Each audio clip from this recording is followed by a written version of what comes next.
This is Brando. Brando just arrived for training, and this is his before video to show what he came here with. Let's see what he's got. He's hyper puppy. Let's see if he has a sit.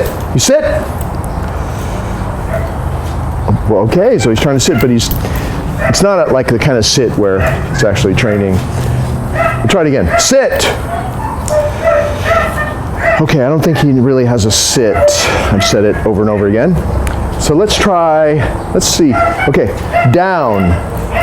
Down is pretty much raw material. And of course, come. That doesn't count because he would have come back anyway. So let's let him go over to the camera person. Come. Okay, so I don't think that he doesn't have anything. So we're going to train him, and then we'll show you what we've done with him once we're done with the training. This is his first day, and nothing's been done yet, so we'll show you what he's like afterwards. Sit.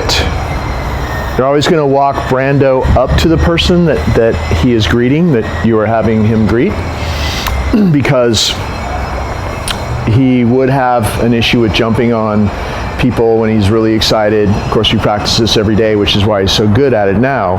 But you have the person stand there, and it's better to do outside of your apartment, because the worst place to do it is inside. The person walks through your front door, he's on the inside, he's going to get super excited. Best place to do it is in front of your building. Even in your hallway would be better than inside. And this is a great way to practice a lot of your training, because you've got the sit stay, you've got the go command, which sends him somewhere. You've got him learning to not jump on people because of the way you're doing it. And you see I'm even making it harder for him. He has little pieces of cheese, which Brando knows the person that he's greeting has yummy treats. But for him to stay in a sit stay and really wait until he's sent over there. See how he's really waiting for me to pat his chest? This is what you want to reinforce. Continue doing this. See how he's waiting? Go say hi. He gets a treat. He gets petted. He doesn't jump. He comes right back to you before you even say, come. Good. Before you even say, come, because he's done this so many times. Sit. He knows the pattern. You start doing this with any person, and he does what he's done 1,000 times before with us, because he's been here for a while doing this training, and he has no idea he's being trained. Also, when you greet him, or when you have somebody with a little treat down there and they pet him, both hands are down on his level, there's no reason for him to jump, because all the good stuff is already there. Go. If he does jump, why don't you grab his leash so I can call him back to come to me. Come. Good. If he does jump, sit. And if you can instruct your friends or guests to come over, the worst thing to do is to push him away, touch him, knee him, say his name, talk to him a lot, because he'll jump more because of all the attention you're giving him, which is the correction. So pushing him down when a dog jumps and you're struggling with him, he likes that. He thinks you're playing, and it will actually perpetuate that behavior. So you want people, as soon as he jumps, to do this. No. The hands go away, even back up one step, because the message to the dog is, I do that behavior, I had everything I wanted, I had the hands, I had the treat and all that, but then I jumped, I even put one foot up. We should have a zero tolerance policy with that, because his jumping was so bad when he got here that he realizes, oh, now I get nothing. He stops jumping, the hands come back, love him up. So I'm going to send him over one more time. Go say hi. Come. Good. And, a lot of people won't be able to do that. They didn't come to your house to train dogs. So maybe people that can't do it, or can't get the move down of doing that quick enough, you have your recall. If he's being inappropriate with somebody that comes over to your house to visit, or even when you're out in public, you want to introduce him to somebody on a walk or any situation like that, and if he's being inappropriate, just use the recall. The recall makes him turns back on that person, run back to you, and the situation is over because you use the training to get him out of that situation. So you're not going to go towards him and say his name and struggle with him. That's what would perpetuate that problem forever, because that's attention in his mind. So use your commands to draw him out of that situation. Come running to you. He turns his back on the person he's jumping on. He moves away from them. He comes to you, and then you have control over him that way. So use your recall command, your come command, and it'll go a lot better that way. Okay. Sit. We're coming out of the house now. You always have Brando sit. Okay. Sit. There's a dog right there by the door. Hopefully you can see him. I brought him closer to the threshold there. You have him sit and wait. You step out first. He waits respectfully till you come back to get him. Always do it that way. Okay. And then you might even have to go slow through that threshold, because a lot of dogs want to race through there. But all I did was tap, just a little tap. To close the door, if you're by yourself, you just do a little left turn, close the door, sit. We do this on the way in. Okay, and on the way out, so we're going to go in now. Sit. So he does this all day long. He goes in and out of doorways all day long, exactly like this. We have him sit, we open the door, we step in to accentuate the fact that this is our boundary, not his. He's not pulling us through, he's not rushing through doorways anymore. He waits till we come back to get him.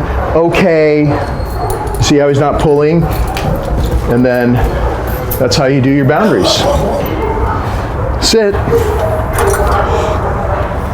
Now we're coming out onto the street. Okay, sit. I'm going to have him sit right at the threshold. Hopefully you can see him. The front door threshold, maybe it was a little bit shadowy so you couldn't see him, but that's what we're doing whenever we take him for a walk or let him in and out of the house. Even he's doing that boundary training at the front door, but that's how we start the walk. On the inside of the house, he sits and waits. He's got the leash on. We walk through the yard. We come to this gateway. You can see how he will not cross that boundary if you use his sit command, because we don't want him pulling us through doorways and downstairs and the craziness. He hits the street and he's worse than ever.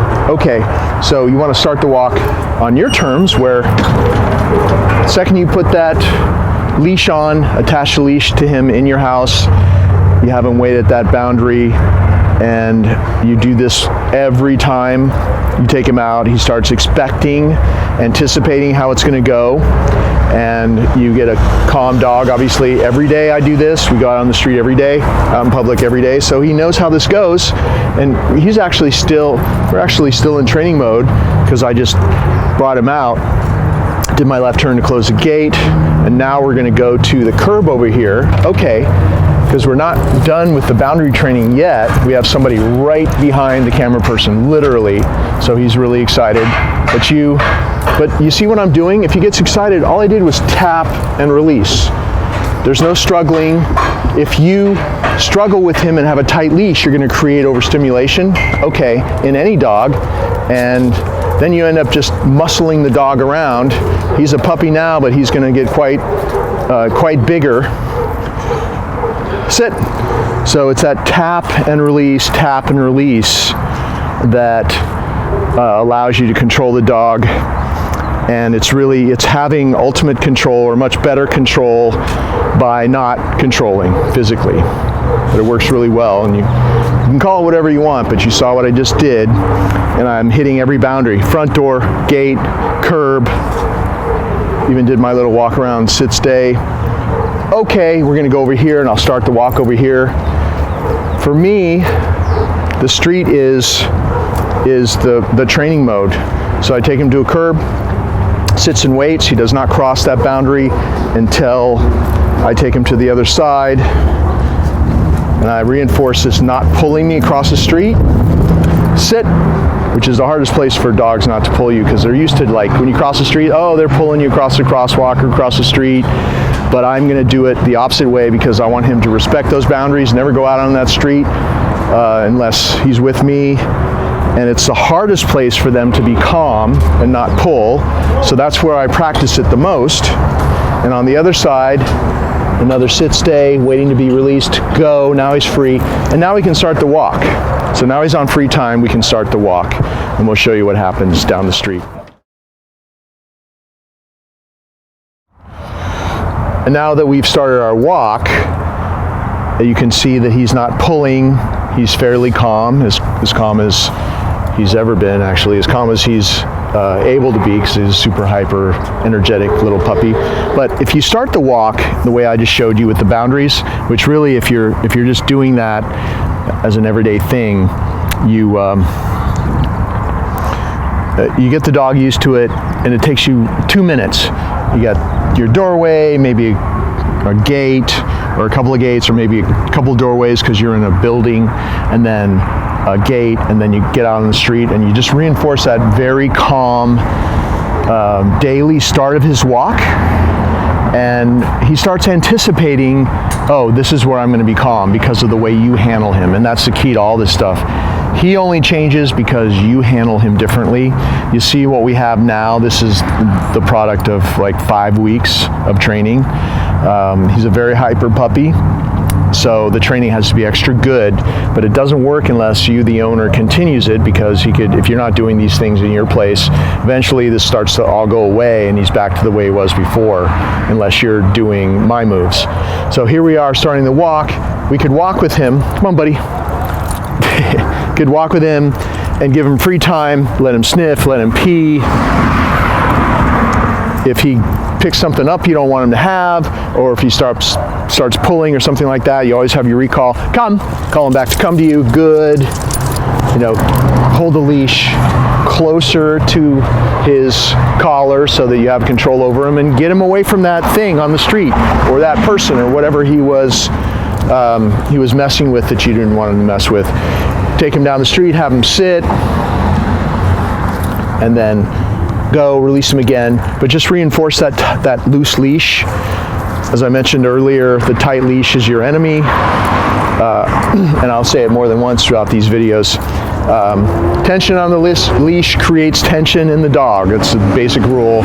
So you're never controlling, you're never struggling. You tap and release, which is like, even if he's just off the clock running around like this, tap and release, tap and release. The pulling will go away. Worst case scenario, come, call him to come to you. Good, he comes right back to you. I didn't even have a treat that time. You just use this target hand, and we're dealing with the come command in this video as well, but just in a pinch, pretend like you have food. No food, come, call him to this target. Good boy, grab the leash with your left hand, you got him. You get him out of trouble. Sometimes there's no time to reach for your reward, and a lot of times you're not gonna have a reward in the heat of the moment. He's going to run out in the street, maybe, God forbid, but maybe it happens sometimes. The leash comes undone or something breaks, and you always have that recall if you do it the way I've been doing it. And you see how instantaneous it is for him. And we're going to be practicing the come command in different situations on this video as well, so you get to see what it's like. Now we're going to go to another area and show you his training. Okay.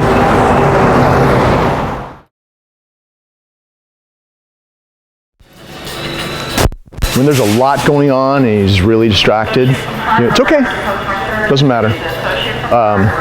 Sometimes you'll have to help him. You saw, I just said down. He was distracted by all the goings on, something like that, and he went there.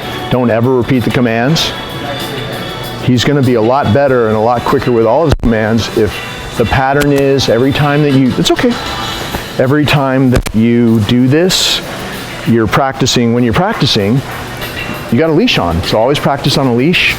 If you want off leash, the only way to have off leash is to practice so that the dog never makes a mistake on leash.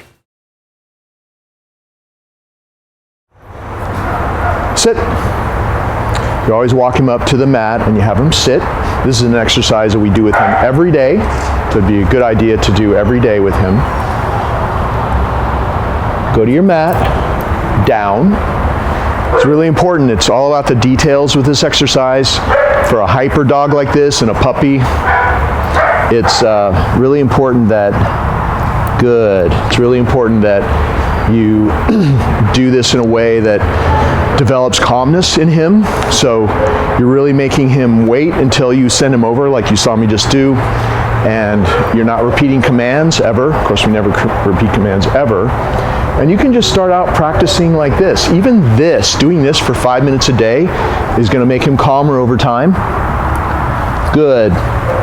The thing is with this exercise, and actually with all dog training, is that if you don't keep kind of pushing the envelope a little bit in one way or another, the dog starts to get bored, the training gets stale, and it can actually go backwards, and none of the training is really any good if you never challenge him to do new things. So, good. So for example, let's say that nobody's ever done this before, pulled on the leash. And when I first started doing that, of course, he popped up many times for the first week or so. Good, but he was successful that time. He knows, because he's done this so much, he knows that he doesn't leave a downstay unless he is released in that one specific way that we release him. So what I've done is just tried all these different things. Like that's a classic one that every dog gets up and comes running to me when they first come here, because somebody's been pulling the dog around, of course, which is very common. Good. But he knows that now that he doesn't get up off that mat for any reason other than that one way that I release him. All right, when we're trying something new, and I'm going to try something new this time, we're trying to see what he can handle. He's been in a downstay for a few minutes now. So I'm going to try something that might be difficult for him to handle, but I'm showing you how to do it once he's back with you. So if you think you're practicing something that he might make a mistake on or he hasn't done before, it's okay at first to remind him what to keep doing. So I'm going to say down. And see how that refocuses him? He is just a little puppy that gets distracted easily, but that, just a reminder, it's been about 3 minutes since I said down the first time. So I'm leaving the yard, letting that gate slam. There's nobody in the yard. He also has the added distraction of the camera person being just a few feet away. But that was good. So I've never gone out that second gate and slammed it like that before. And he had a success. You see how I'm rewarding him? Nope, that was my fault. I dropped a little piece. Good. I gave him a double reward. So if he does something for the first time or is successful for the first time with something that he had been making mistakes on, give him a double reward. He'll remember very clearly that, oh, I'm going to always focus in that situation because I get paid more. So that's a way to do that. There are all kinds of things you can do at your house. You can come and go. You can make noises. You can even, nope. You can even do things like, run around or things like that, so that triggers him. So I'm going to say no. This is what you do when he gets distracted and forgets he's in a downstay. You say no. You just bring him back. He'll put himself back because we practice this so much. He knows how to do this. Do it again. And I didn't say down.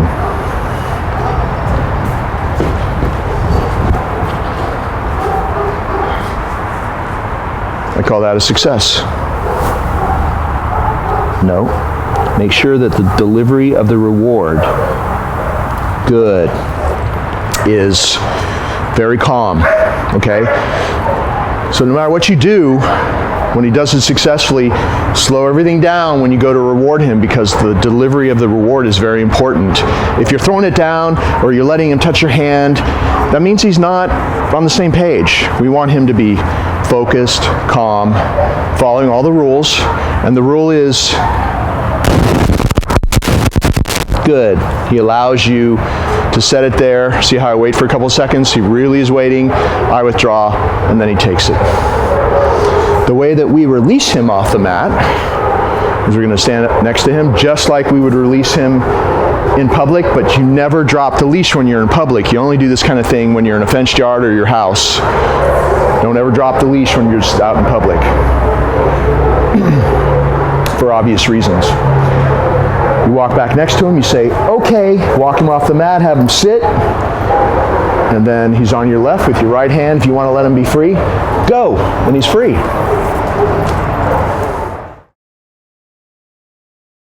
Here we go. Sit, so you're going to bring him up to his crate. He's sitting, you see how I'm not restraining him?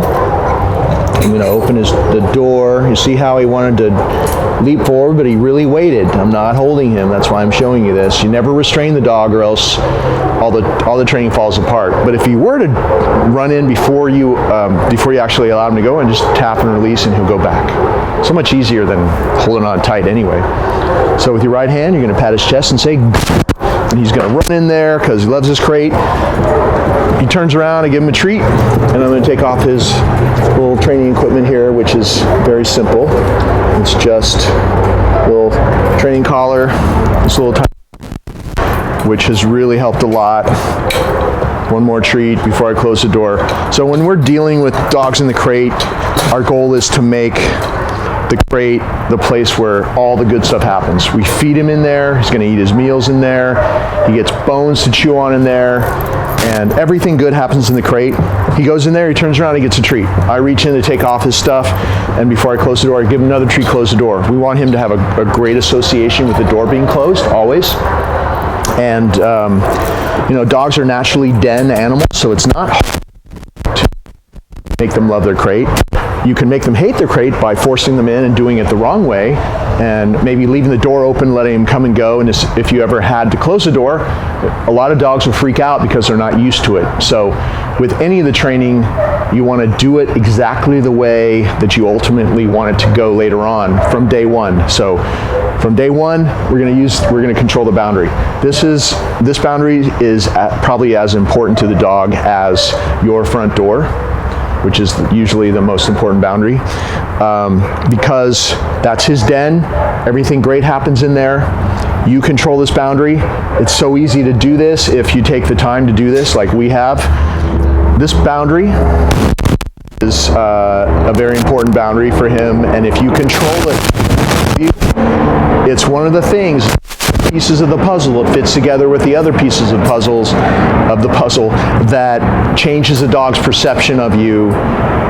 If you control his access in and out the way I'm doing it, he'll feel safer because he'll think, oh, my owner's in charge now. I get it. He's in charge. She's in charge. And then that will add to him being calmer, because if he's hyper and out of control, like I think he was before this training, it just means he didn't have any real kind of system, not enough structure for him. He's a hunting dog that should have a house with a yard and all that, and run around a lot, and maybe other dogs to play with, and going on hikes every day, of course. But, even if you had all of that, you'd still need to do the training, because all those things affect his body, but not his mind. So this is one great way, when you don't have those things, to have more control over him. Here, like I said before, at our place, he eats in there, he gets his bones and chewies in there, he gets a reward every time he goes in there. Every time we take him out, he gets a reward, and I'll show you that in a second. And he's in and out of this crate 6 times a day, probably, easily. And lots of time outside in different yards, always doing the routine that I show you here. Other people that work for me do this routine with him as well, so that he's not only used to me doing it with him, he's used to doing it with multiple other people. He always sits at the doorway. You saw the boundary training with the front door, and that every time he goes outside, we do it that way. And that's why he's starting to calm down more, because he's got a lot of structure in his life, and he needs a lot of structure like this. And you see the results on the video.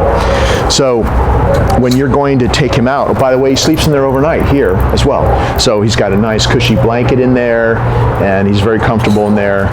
And when I'm going to take him out, let's say he's been in there for a while. When I'm going to take him out, nope.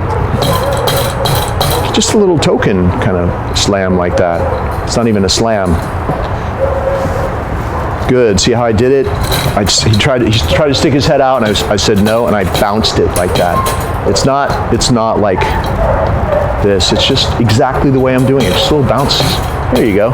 He backs off. He waits. If he sticks his head out, stick your hand way in there, because if you start treating him like this, you'll teach him to stick his head and then his body out. So when you're giving him a treat for waiting at that boundary, and he's waiting because I need to hook him up to his little training collar. This little prong collar, by the way, is always the collar that goes up right under his ears. It's tiny. It's the smallest size they make. And as you see how I use it through the video, it's not supposed to cause pain. If he's yelping and if it's causing pain, you're using it wrong. The beauty of it is that it closes with the same pressure from the back of the neck as the front all the way around, and it makes the handler's job way easier, especially somebody that hasn't done this a lot. It just, for the owner, it just makes your job so much easier if you use it exactly the way I'm using it on the video and the way I show you. So you hook it up to the leash on this funny looking buckle, funny shaped buckle. You've got the little spacer ring in the middle, which you don't touch. It's just a spacer. It should look like this. If it's twisted, it won't work. So make sure you're not putting it on him all twisted. So it's pretty easy. Just do this, reach in there. After you've done it for a couple of days, you don't even have to look at what you're doing. It's very easy. He's waiting there. He's got the leash on, ready to go, but still, nope. He's waiting at the boundary. And I do this exercise where I step back, he waits. Stick your hand way in there so his head's about there. Of course, this crate's getting a little bit small for him because he's grown so quickly. He's really waiting. He's waiting for you to allow him to come through. Okay. And then, of course, this crate is never outside. This crate is in the house, but I just brought it out here because it was easier to film out here. But you always close it because he needs permission to go in. We did that in the beginning. He needs permission to come out. It's a whole training routine unto itself by how you put him in and take him out of the crate, and it builds respect for you in a way that you haven't had before. And it adds to all the other ways that we're doing the training. And it also gives you a place to manage him when things are too crazy, there's something going on, or whatever's happening, you need a place for him to go that he feels good about, feels safe, and he's out of your hair for a while. Put him in this crate in the back room, give him his favorite bone to chew on. As long as he's just been outside, you can leave him in there for a couple hours if you need to, and take him out once whatever the situation is over. And also, he's going to need probably an extra large crate ultimately, and this is just, I think it's a medium. So, of course, he needs a crate because he's growing so quickly. He'll need a crate that's appropriate for his size. But as long as it's the right size crate, it should really help you a lot. Okay. So we have a visitor, and show the visitor coming into the yard, and he's very excited to see this person. Hasn't seen him in a day or so. Good, he comes running back to me away from this visitor instead of jumping on him, but he might jump on you, so be down there to pet him, Ronnie. You have to be down there to pet him when he comes over to you. So we're just dealing with people that haven't done this before, and I'm explaining how to do this here on film. Good. So come over here. Good, be down there to pet him. Good, good boy. So this is how, crash course in how to stop the jumping. It's great if you got all the humans on the same page, but you also, it's probably not going to happen with visitors that come over to your place, so you always have, come. Good, if he's being obnoxious with a guest, put him on a leash. We have the greeting routine, the official greeting routine on the video as well. But this is just what you do if he's loose and you have visitors. Good. Yeah. Always pet him when he's not jumping. Good. Very good. Nope. Good. And I think he's jumped on you a lot. So he's jumped on this person. Now pet him. Good. Nope. He's jumped on this person a lot, and so this is the first time I've taught him how to handle him and make the jumping stop. So within 3 minutes, it's 1,000% better. Good. And this is how you do it. You feed the behavior that you want to see grow. Like, I want to always have him on all fours like this. And then you starve out the behavior that you want to never see again, which is the jumping. As soon as he jumps, the hands go away. Good. And you see with me, since I've been doing that, almost no jumping at all. With Juan, he's been doing it for a few minutes now. It's 1,000% better. He just started doing it with him. So every person that starts doing this with him is another person that he doesn't jump on anymore. Good. Come. Good. And if somebody can't do it or he's out of control, you have a really amazing recall with him that works every time. Just get him out of there. No correcting. Good boy. Good boy. And the jumping over time is going to go away. It's a bad habit that he practiced in his home a lot, obviously, probably hundreds of repetitions a day. So it's really, at some point, at the lower level, it's just about practicing more repetitions of him not jumping because of what you do. This whole thing that you're doing here, you just have to do it. If this problem erupts after he's back with you, you just have to do this and just try to log in 1,000 repetitions of this, which you could do in a month. Good. Yeah, just get the move down. Good boy. Come.